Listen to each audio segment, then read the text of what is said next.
So Dan, I think the most sincere compliment I can give you is that while scheduling out this stream, at one point I offered someone the time slot after this one, and they said, "Nah, I don't want to follow Dan. I can't live up to that."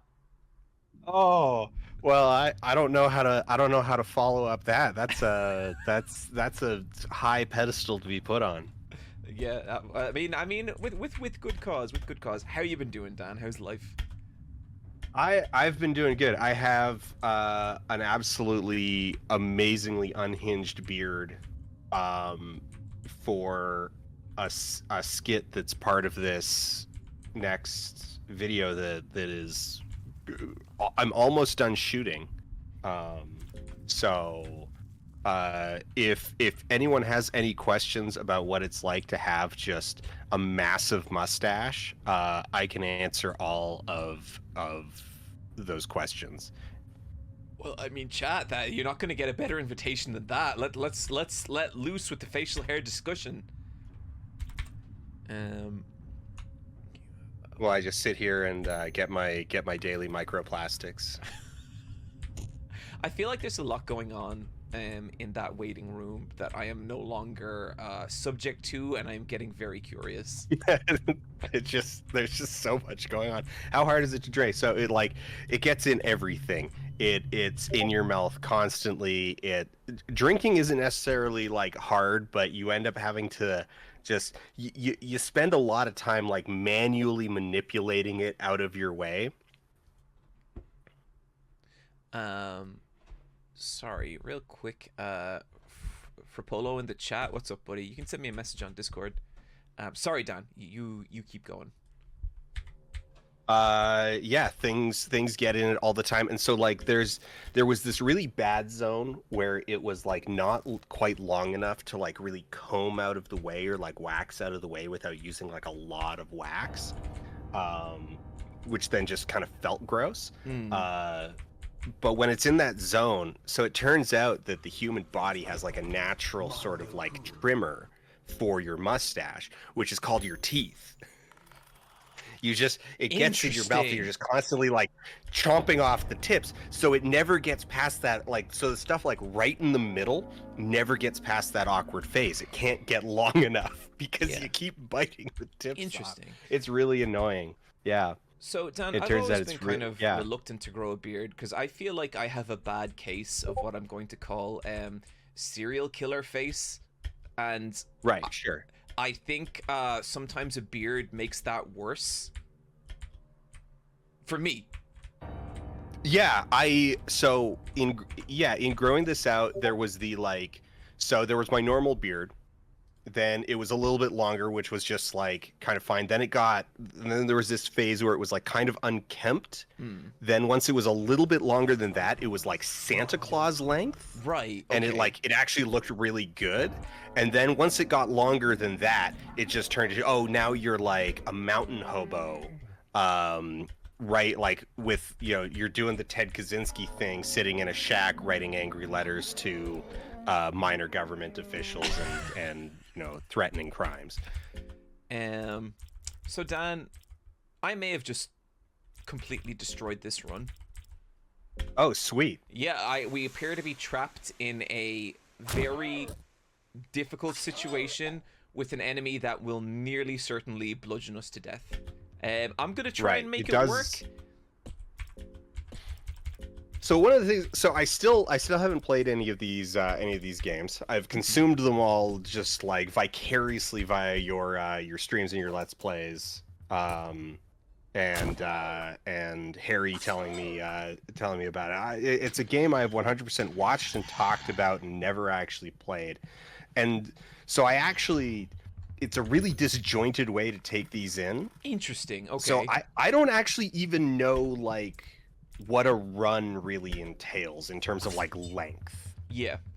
Oh my god, I'm so dead. So it really depends. God fucking damn it. Well, Dan, I'm about to take you through it right from the beginning. Right. Because every time I tune in, you're at somewhere different. So you with start a off. completely different character. You start Yeah. off in this courtyard, and one of the things I find so addictive about this game is that you immediately loot all these barrels and stuff like and all these items. This basically determines so much about what's going to happen for the rest of the run. This is going to determine like which way you go, the kind of what items resources you've got available. yeah, but if you stick too far around, the dogs will come, and that's these little fellas who are going to come any second now. The barking is getting closer. I feel like that's such a iconic piece of text for this game because I love it.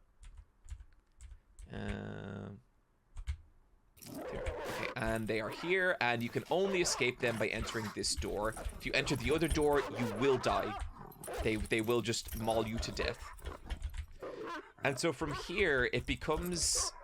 You are, at this point, you're really underpowered for the rest of the dungeon, and you want to scrape together as many resources as you can to basically let you stand some chance.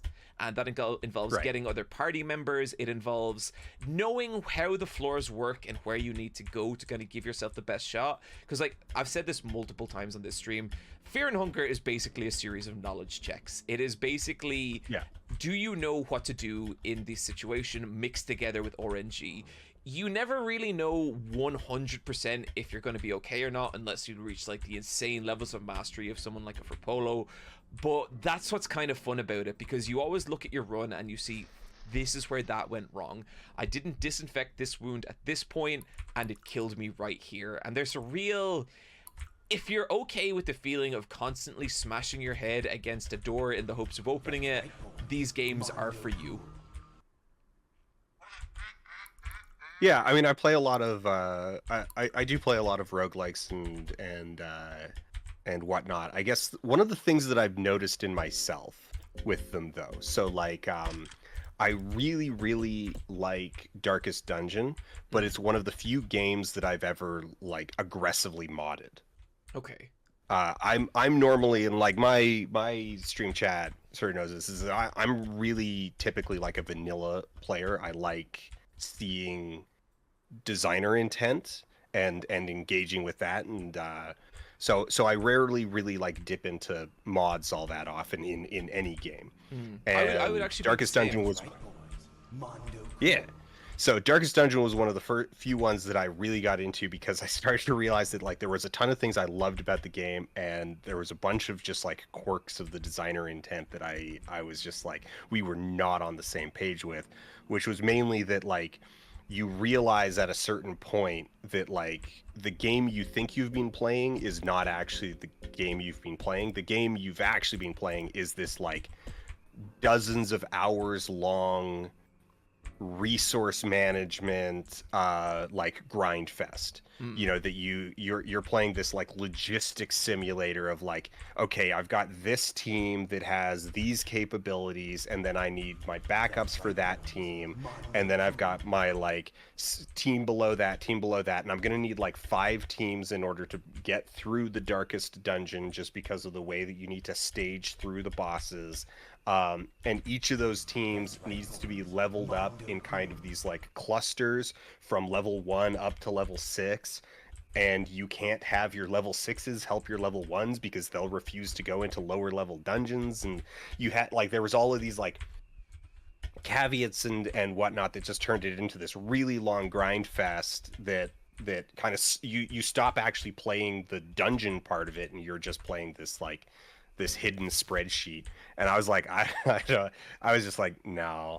So I like modded in save it, like, you know, just regular ass save games, modded in you know, the extended extended dungeon ranges so that your heroes won't like they'll go. I think I modded in like plus like -3 or something, so you gotta have 6s help with like 3s and 5s help with 2s and Gotcha. whatnot, Yeah.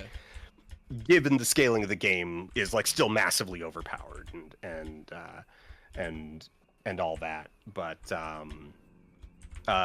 yeah, so one of the, I guess the thing that I don't have a good visual for Fear and Hunger is like how big is the game actually? So, Like how so long you is a can beat the successful game run? if you know what you're doing. You can beat the game in 3 to 4 hours, I'd say. Okay. And like that would be, I would say, a super like that's like secret final boss territory. So like all the way through. Yeah, now there's still going to be more shit to do once you've done that, Sure. but like yeah, an ideal run 3 to 4 hours. Like a really crazy hard mode S ending maybe 5 hours. The only thing is getting to the point where you're capable and you have the knowledge of that stuff. For Polo in chat says 3 to 4 minutes. He is literally like one of the best players in the world at this game, and he's not joking. He has 1,400 hours in this game, so he, unfortunately, as much as I would like to say that's arrogance, he's right. But getting to the point where you have the knowledge to do that stuff, that is where the game is, and it's a lot of dying and a lot it's of in the iteration, the learning the game state and etc. Yeah, all that. yeah, and there's So that's probably 30-40 hours of investment before you're really like, yeah, especially on the I don't terror want to and say comfortable, starvation but mode, which is the mode I really like to play it on. But it's stuff like, okay, so an enemy hits you and you're bleeding and you don't have a bandage, and so you're every chest or every like crate you find, you're like clicking on it hoping for a bandage. You don't get one, you don't get one, you don't get one, you bleed to death, a fucking imp hits you and you die, and you're like, that's bullshit, that was unfair, I hate this game. But then after a while you realize, okay, well, if you go up to the beds and you tear the blanket, you get a cloth fragment, and that can act as a bandage. And it's like, okay, and all of a sudden you're not going to die that way anymore. And so really, I think a lot of what this game is kind of eliminating the ways you die. right. And there's no grinding. Like there is no leveling up in this game. It's just tools. Yeah, like you can save your game, but realistically, you're not going to make more than like 2 or 3 major saves in the game, like in terms of like advancing in a big way. Right. Okay, now with the save game, is it like a checkpoint? Like, are these beds actually like save checkpoints? They are, but now we're playing hard mode, so you can't actually save in the mode we're playing. But the usual beds are normal save points, but you have to flip a coin to save, and if you get the wrong one, you'll be attacked by a monster. Oh, okay. So then I it's might. Yeah. So my inclination with these with the genre as a whole is what I tend to do is I'll like use whatever cheaty saves are available. I'll save scum. I'll do whatever degenerate instrumental things I can get away with for like my first like couple of runs, just to like really kind of get through the scope of it. Yeah. And see things and get kind of comfortable. And then once I've done that, once I've like beaten the boss or whatever, seen an actual kind of ending, then it's sort of then I'm at the point of like, okay, do I want to keep going, and like do I then get into like sort of the run culture, or do I just move on because I've had my fill of the game. Gotcha. I'm a big proponent of the roguelikes. There was this culture in the tens of very much like, it's like a roguelike, like no saves, you get one shot, like da da da, in a lot of games, and a lot of games injected it in ways that I think were like actually bad. And like there were a lot of games, Darkest Dungeon being one of them, that made themselves worse by sort of drinking this developer philosophy of like no saves. And I think that arbitrary save games as a kind of lowest level feature is just good. It's just good game design to allow people to iterate at their own pace, and that if you're trying to really deliberately remove that from even your like lowest level experience, then you're setting kind of a really, I don't know, mean bar. And some games have wholly embraced that. They're like, yes, we're assholes. But yeah. Yeah, well, for me, like, I am never going to turn my nose up at any kind of accessibility option, because to me, like, the more people that can play X of any game is a positive thing. I want the games I want to do well and to be played by as many people as possible. I'm like, that's a big part of why I run my channel the way I do, because I want people to find and experience the things I like. On a personal level, for me, it is kind of like I want to try and understand why a person would make a decision that's difficult. So say something like Lisa the Painful, where like you're literally losing party members or potentially losing party members by saving your game. I like that because I can see why it ties into the idea of what a horrible world that is. But, you know, if there was an easy mode that took that out, I wouldn't care at all. It's like, well, fucking whatever, it's cool. Like, I will not play the easy mode. I'm glad that other people might be able to get something out of that. Fucking God, every time, sorry.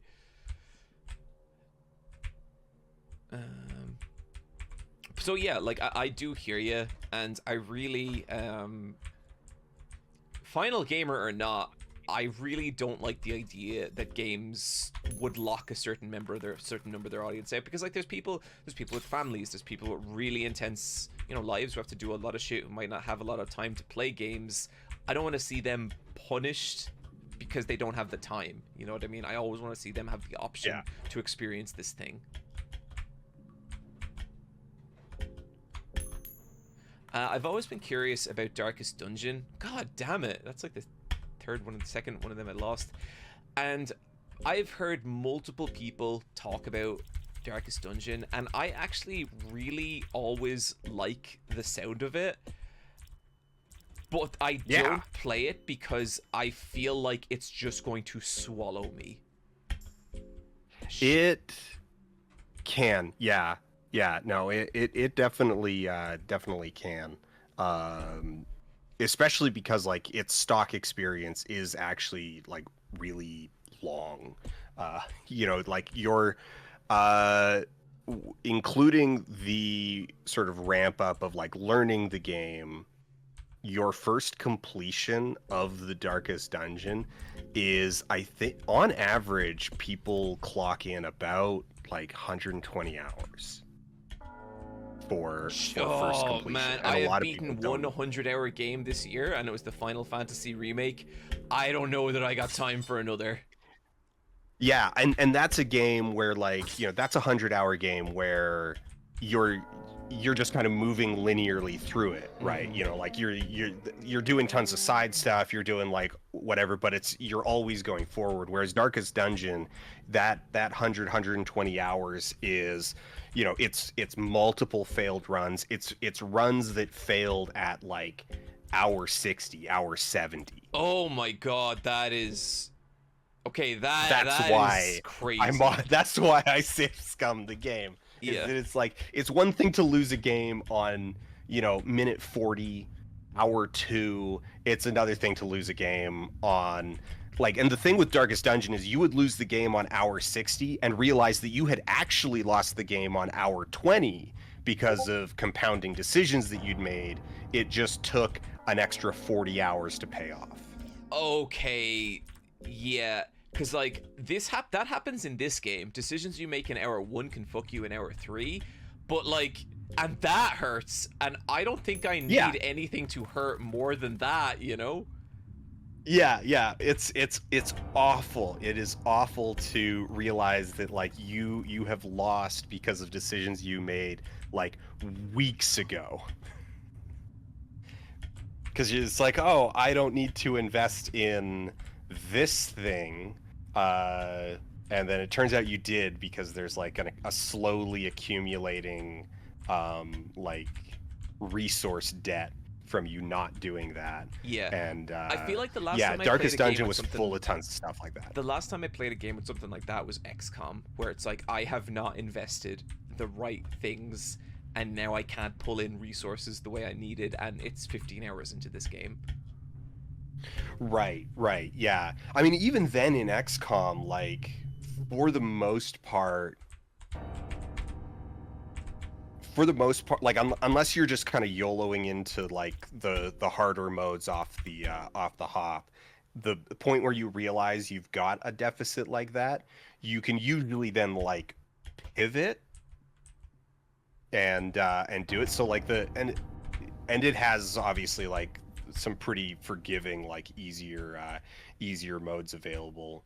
So yeah, but like it's definitely one that can do that on, especially on the harder modes. But yeah, for that to just kind of be the stock experience in Darkest Dungeon, the reason why Darkest Dungeon is a really good kind of case study in all of this is because the the aesthetic, the overall kind of design of the game and atmosphere is really good. The granular gameplay of like actually doing the dungeon exploring and doing the fights and like those the tactical battles and just like the exploration, so much fun. Just like it's that stuff is all so good that it convinces you to deal with like the rest of its just tremendous flaws. Yeah, I feel that there is an incredible amount of, oh dear, there is an incredible amount of shit I will put up with for a good atmosphere.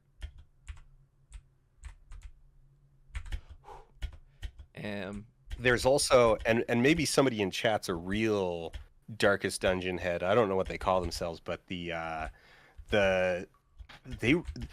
there's a fascinating little bit. They released a vampire themed DLC, which added a whole kind of second, like a subzone off to the side, like a fifth kind of dungeon area. But it also introduces a mechanic that breaks the game in a way that generates a tremendous number of unwinnable saves. Yeah, the Crimson Court one, where you basically your minions, your dupes can get infected with vampirism, and the resource to manage that is only obtainable in the Crimson Court, but they can get infected with vampirism anywhere. Right. So okay. Once you have bought that DLC, you now need to like create a second Steam account and rebuy the game and never purchase Crimson Court if you ever again want to play a game that doesn't like to play around, that does not force you to engage with the Crimson Court purely to manage the vampirism of that your characters will unavoidably contract. And like, so to you, are you playing that version of the game? No, I heard about that, and so I never bought the DLC because people were just like, you can't shut it off. There's no, like, you need to like rebuy the game in order to like. Oh, okay. Somebody says that they've changed that. You can now manually turn off the DLC when making a new save. Cool. Dan, we have a little decision to make here. Oh yeah. We have a book, and the book contains a spell that will put us in a way stronger position, but it might also kill us and end the run. Oh, that's what are we at? We're at like 20 minutes. Like, yeah, so roll it's that not die. so bad. We have an okay run going. You want to read the book? Yeah, read the book. Okay, ancient book. Here we go. You feel a twist inside you as it takes your book from the satchel. You feel a great urge to open the book, but at the same time, you feel like consequences might be terrible. Last chance, Dan. We doing this? Read it. It turns out that this book is the very book many legends tell about. It goes by many names: the Rites of Madness, Al-Azif, Testament of Grogoroth, Ex Mortis, and the Necronomicon. Heads or tails, Dan? Oh, so we gotta call it, and if we lose, we die. Mm-hmm. Okay, I have my 1899 Indian head penny here. I'm gonna flip Awesome. it. It is tails. We're going tails. It's tails! The book is summoning powers that exceed your understanding. Next to this ancient presence, you're nothing but a feeble ant. Grogoroth blesses you with a new blood magic. You learn Blood Golem. Oh, that's a bit of a game changer. That is good. That is really, really good. And let me see. Trust the 19th century penny. Absolutely. Every time. Every single time. That is going to serve us well. So chat, I was working at Subway when I was younger, and one day, I'm working the till, and somebody gives me change, and I noticed something out of the corner of my eye. It's lunch rush, and I'm like, I can't really investigate, like I don't have time, but I'm like, was that what I thought it was? So I served like 3 more customers, being very careful. And then finally I get a little bit of a break, and I dig through the penny drawer, and sure enough, someone had given me change that included an 1899 Indian head penny. That is so cool. For a moment there, I thought the story was going in a kind of, you will need this in 9 years when you are streaming with someone you don't know right now, and you'd be like, what's streaming? And they would disappear.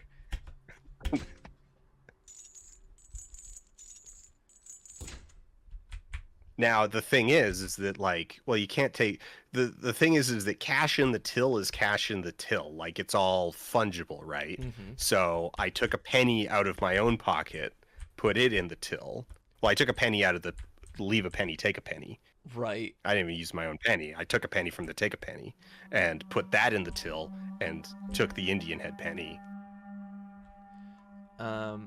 Listen, Dan, some people are saying some stuff to you in the chat, so I'm just going to be really transparent with you here, okay?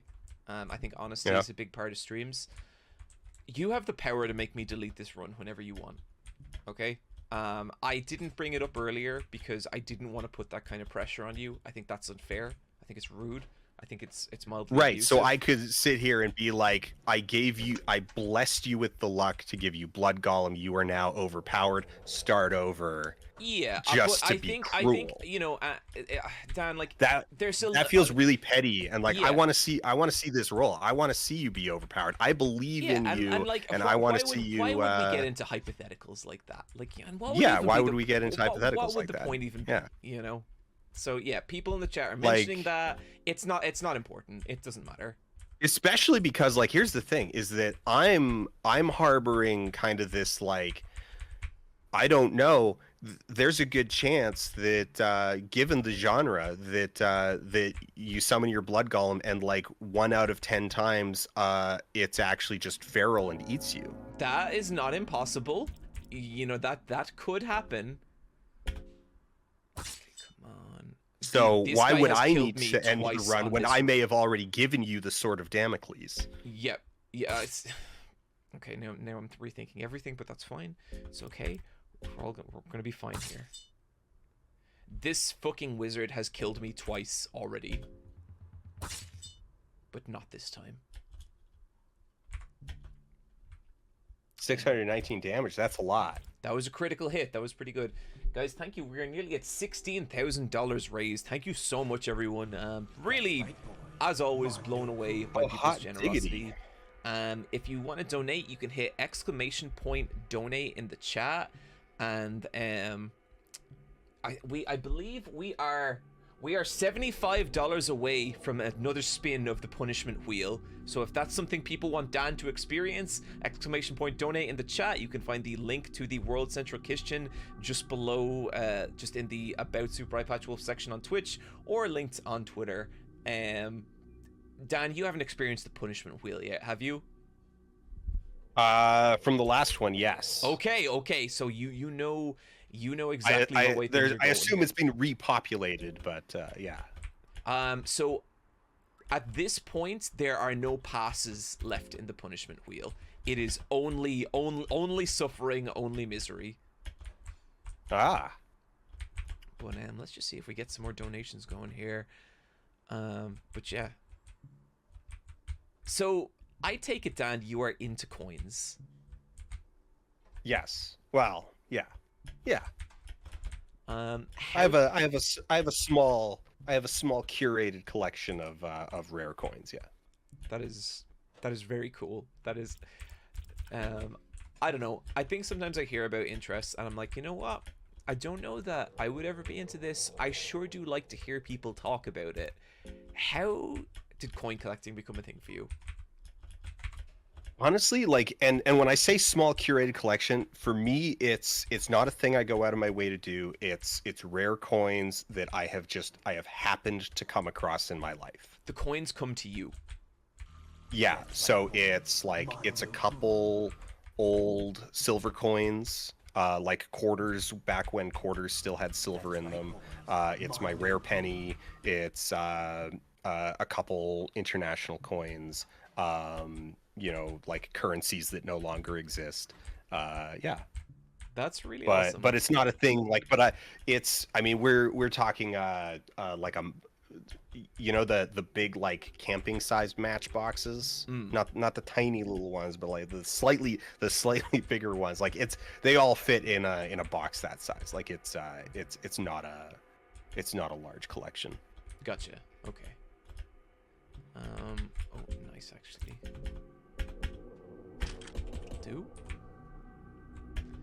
So we're coming up to the point of the rundown where like I've kind of done all like the very early game stuff, and now I start getting nervous about losing this run because things are going okay. Right. Things are going well, which dramatically amplifies the nothing. I always find in roguelikes, like my best runs of Isaac are always the runs that just start off like dog food. They're not fatal, but they're not going well. They're just like going, and you're just kind of coasting through, like, but then you suddenly realize like, oh, I'm actually really far, because I don't get invested in it because it's not going great. And thus end up like zoning, like getting in the zone and just kind of like flow stating into something farther with a mediocre build. Yeah, I love that. And then sometimes, so I'm a huge Binding of Isaac fan. That might be the game I've played most in the entire world. That's right.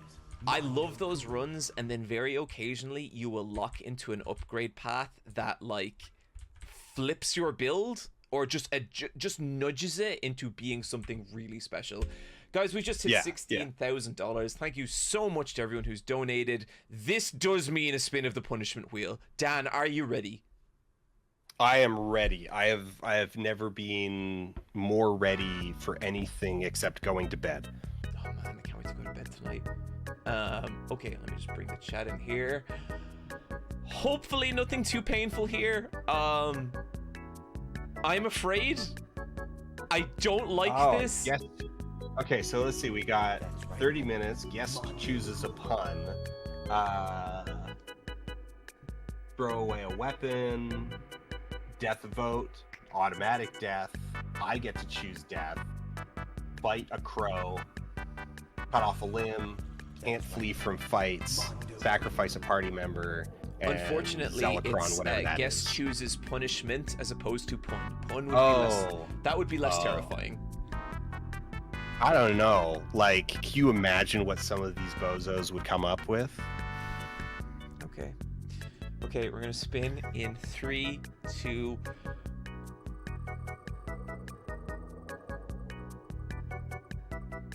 I love all you bozos.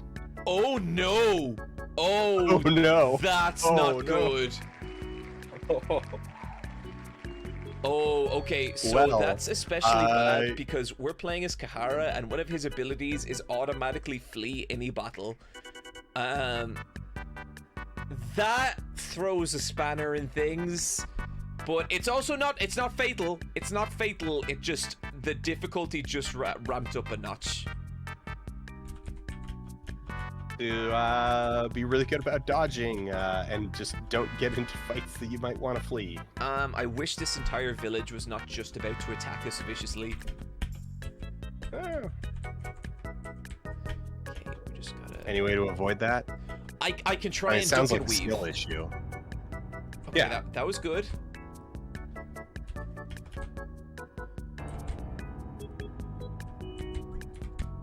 Oh, damn it. Okay. Okay, that should be okay. Now we're just gonna take her torso out. I hate fighting these guys because these are just chill dudes, and you took their treasure, and you're in the wrong here. Right. And they're like, "Hey, don't steal that stuff." And Yeah, you're like, that's important. I'm gonna cut off your arm. You menaced me with a rock. I'm just turn this off. Okay. So, do you see yourself giving this like a proper go at any point, Dan? I really should. It is one thing I will say. It is stream gold. Like the stories you get into and the weird shit that happens is so much fun.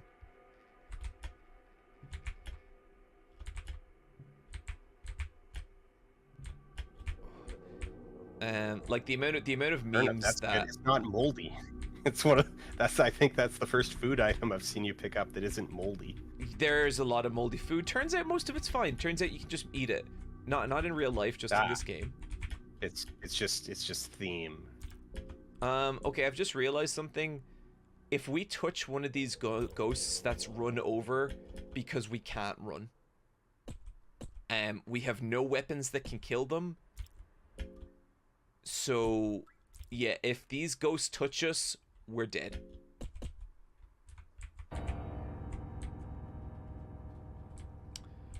I don't like this. That's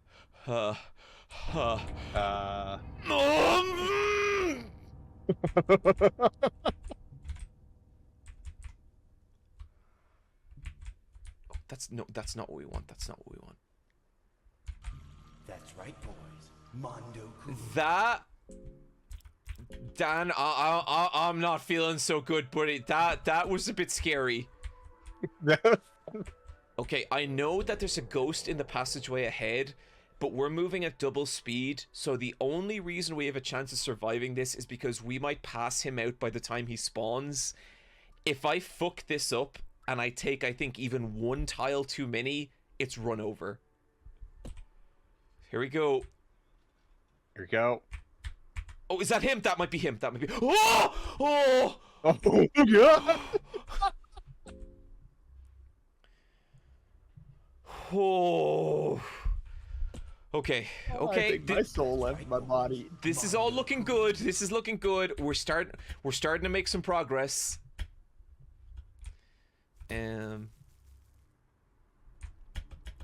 So there's a couple of enemies in here. I don't love our chances against any of them, but stealth is going to be our operative mode of transportation here. Yeah. We could maybe kill this guy, but he'll probably cut off our limbs, and if he does that, then we won't be able to run away from other enemies. Right. Limbs seem important. They're quite important. You need them for many things. Okay. Okay, so... Fuck. Okay, that's a guard captain. We don't want to piss him off.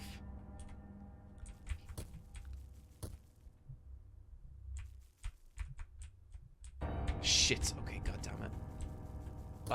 One of our goals is right through that door he's guarding. He will murderize us in a straight fight. Sorry, Dan, what'd you say? Well, so I was gonna ask about Blood Golem. Like, what do we need to bring that tech online? So, if we get cornered, Blood Golem could be helpful. It's probably not powerful enough to help us beat something as strong as a guard captain. Okay.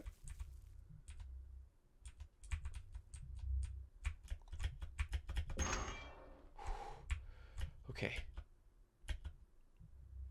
So this is who we kind of came here to find, and he's dead. And what this does is, by talking to him, it advances the state of the dungeon to the next state, which means we can go Right. get other shit that's important.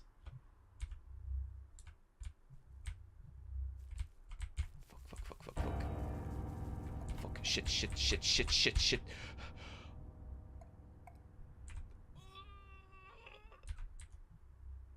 Oh my god, thank god that guy can't climb stairs.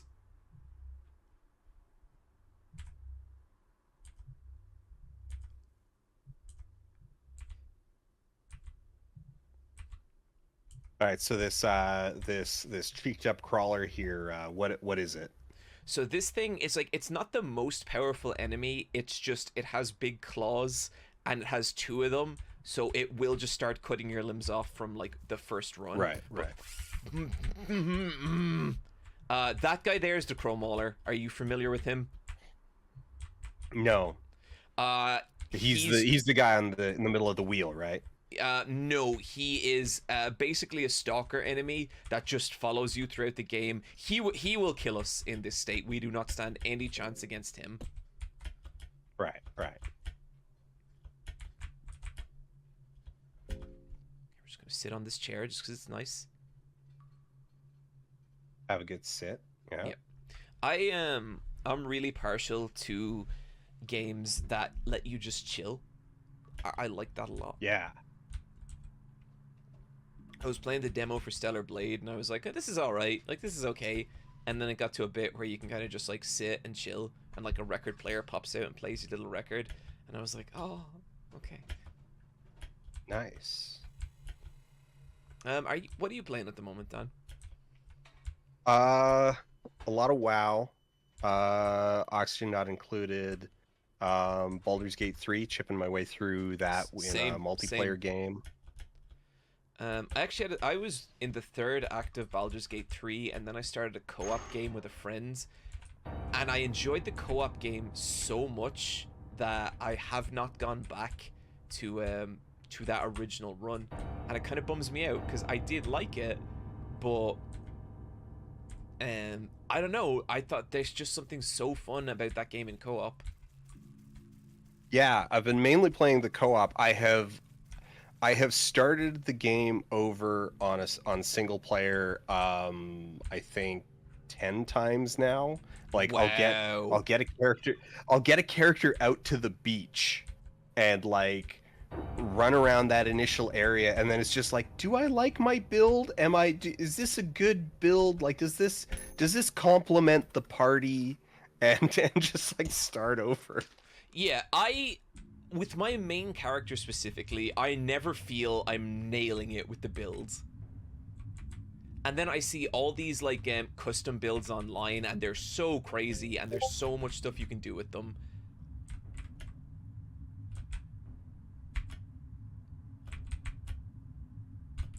Okay, that's not bad. Give me one second. I think what I'm going to do next time I restart, which will probably be the next time I launch the game at this rate, I'm thinking I might just want to embrace like one of the named characters as PC. Like just run as Karlach. Oh, that could be interesting. Yeah. Sorry, one of my mods is telling me that something is stuck here. Just give me 2 seconds. Oh, yeah, I see. Fuck, okay. The stream is extended by 16 hours, I guess. I don't know that I'm going to keep updating it, because I don't know. I think at this point, we're just going as long as I can stay awake.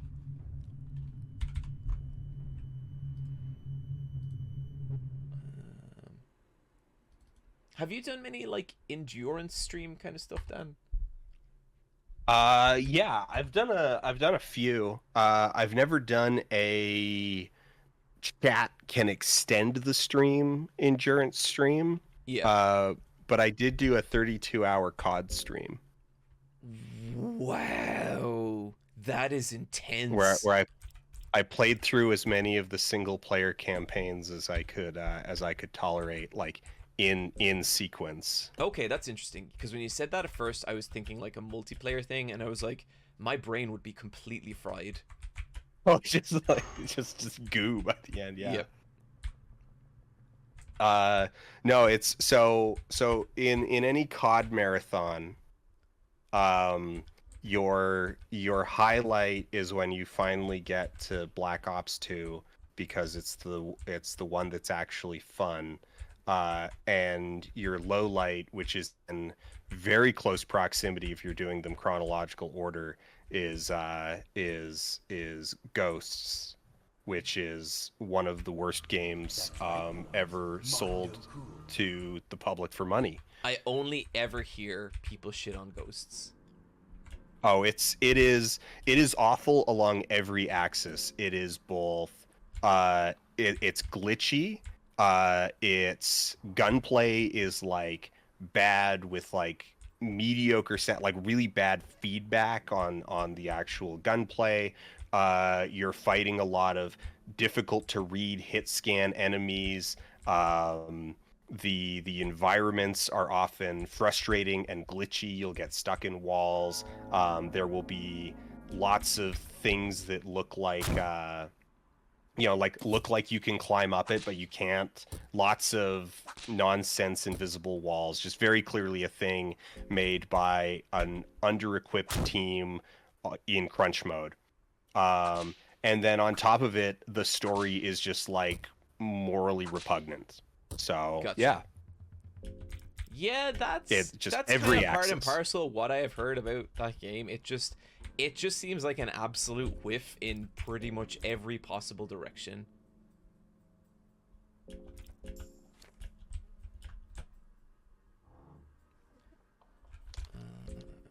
Sorry, give me 2 seconds.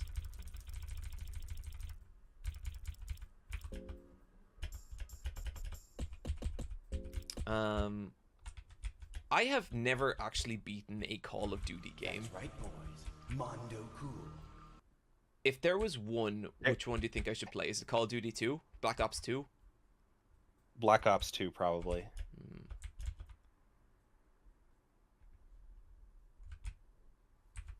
Its gameplay is the most engaging. It actually has an interesting story. It's definitely one of the ones where it's like, the antagonist makes a good point. And I guess the other one would be Modern Warfare. So COD 4, Modern Warfare, just because of its kind of cultural significance. It also, like, it's got all these big, like, it's got all these big set pieces. It's this very spectacle driven blockbuster product, and it really kind of like it was undeniably influential in both like how the Call of Duty series would unfold over the next like 15 years, and however many installations have come after it, and also just like gaming in a wider context as well. Hmm. So yeah, so for historical influence, I'd say Call of Duty 4. If you actually want to have a good time, Black Ops 2. Gotcha. Okay. So we have just recovered one of the specific items we need to make this ending happen. Um.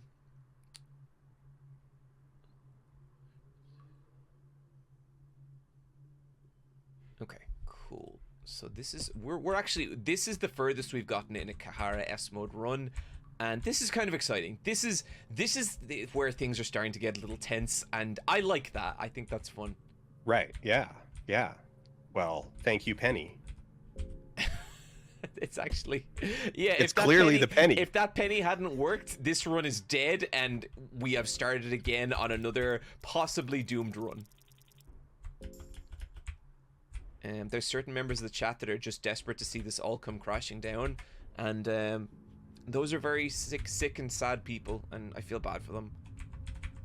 I know. I mean, they're egging me on. They want me to do it, but like, we're not even at maximum pain here. Like, you are at best, I would say, cautiously optimistic at the moment. You know, Dan, I didn't want to say that. I'm feeling a lot of cautious optimism.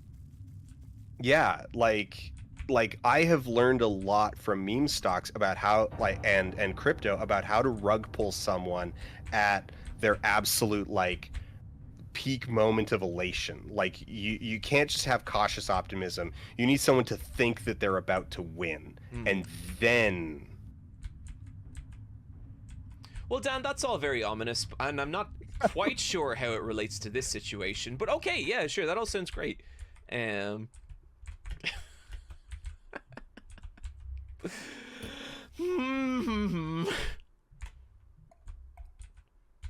It's not even about, like, okay, so chat, it's not even about, like, me forecasting a specific moment in the run that would be the most poetic. It's listening to tone of voice.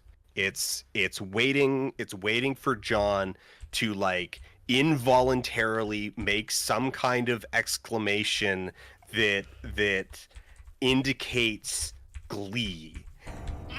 Fuck. It's not that. It's definitely not that. It's definitely not that. Yes. Okay. Thank God. That guy killed me before on the last run. Okay, we are now further with Kahara than we've ever been. There's not that much left, and I am starting to feel like we can do this.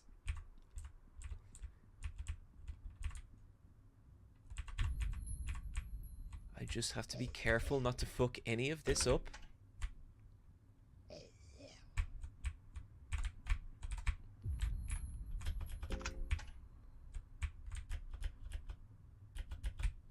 Stick. This is all okay. And then we just go past here, and we go up here, and we're at the ancient city, which is where we can find the treasure. Okay.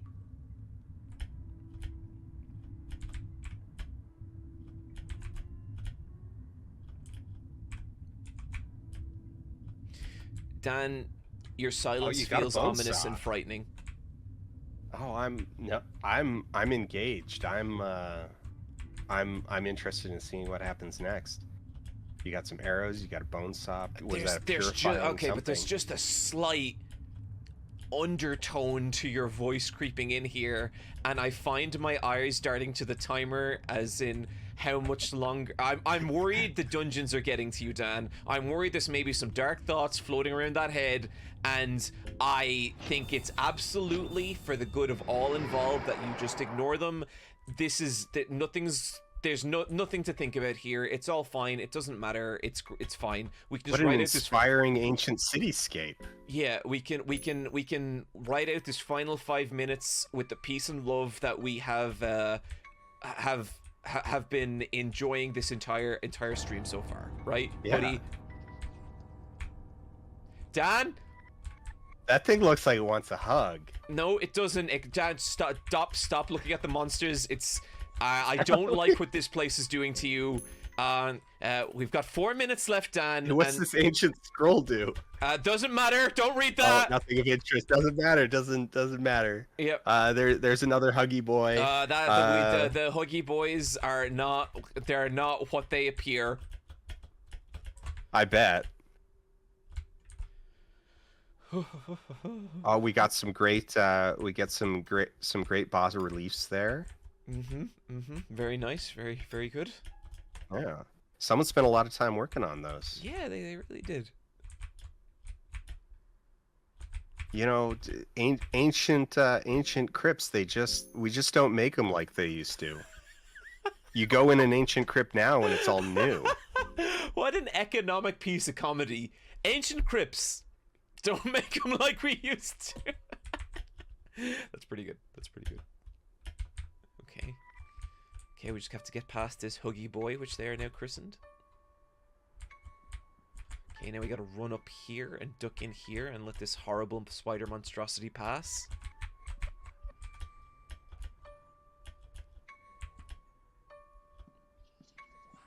I love those legs. They're pretty fucking cool, aren't they? Mondo cool. I love it. Just looks like not even hand drawn. It looks like a child's drawing. Yeah, and it's beautiful. Okay, okay.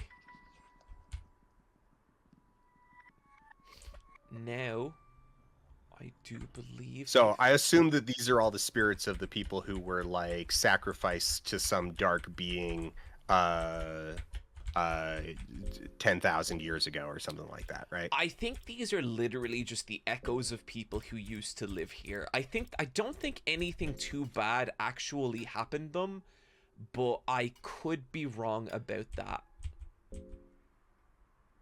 I mean, I feel like if nothing bad happened to them, they wouldn't be ghosts. You know, like skill issue, basically. They should have dodge rolled that apocalypse. Now I know there is a You know, just like the dinosaurs. Yeah, yeah. The dinosaurs, like that would have never happened to us. We would have perfect parried that meteor and been Perfect fine. parry. I don't miss them. I don't miss them for one single second. Yeah. Okay, now we gotta go back in time.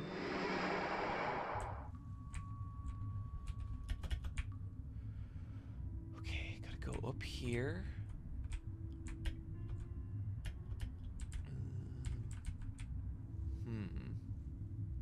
I don't like this. I'm not super used to navigating this area of the map in the past.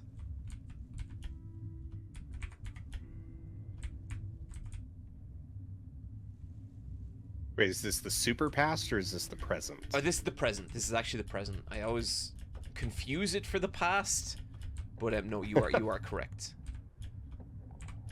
Okay, there. I don't wanna face that thing.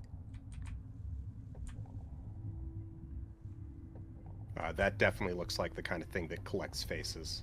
When you fight them, you get the descriptor. It smells really bad, and that always bothers me. Yeah. Smell is an underutilized sense in gaming, and not in the sense it's like, oh, we should have like smell-o-vision, but like descriptions of smells Yeah, and can be very effective. And I think a lot of like game writers underappreciate how effective describing the smell of a place can be. totally. And didn't a new smelling device come out recently enough? Oh, but I mean, yeah, but they're all bad because eventually, like, they work well for the first like dozen or so activations, and then they just start to smell like smell juice because Right, okay. you know, they like residue stays inside of them. This is the problem with like the 40x you know, smell-o-vision in movie theaters, which I have been revisiting my my Gemini Man stuff and was reminded that I saw Gemini Man in smell-o-vision, Seriously? and it gave me a headache. Yeah, Wild. yeah. I saw the Matrix, the newest Matrix movie in 4D. Was not a fan of that. Realized I'm probably too shit. Okay. Okay, this could potentially be a problem. So the great thing about 4D, like, there's a pitch video for, so the company that makes the 4D systems, they have a pitch video because it's all modular, right? Like there's the tilting chair is just part of it. They also have strobe lights, weather effects, the smell-o-vision, obviously, and then a thing that I have yet to see actually installed in a single theater called the tickler. Oh, I have heard of them. I have heard of them. It's a little wire down by your feet that whips your ankles. Yeah, I've actually seen them in action. Oh, you have? Oh man. that draws our section on this stream to a close, buddy. I once again just want to say thank you so much for coming by. It is very much appreciated. It's been a great time, and I wish you the absolute best of luck with this run that I am 100% going to not end on my way out. I hope you win. Okay, bye, Dan. Okay, bye. Okay, phew, thank God. Oh, it could have been. I wasn't lying. Okay, Good luck. Look, Dan, I'm sorry you followed Wooly. He's an awful manipulative person, I know, and the worst thing I know. about him is that he makes me see other people differently. That's not on you. But the great thing is that I could then leverage that, and like I have been the sort of Damocles. Damocles out. Okay. Thank you so much, Dan. Let's take. Okay, guys, we are at a super critical point in this run. Just the Danocles. Okay, for real.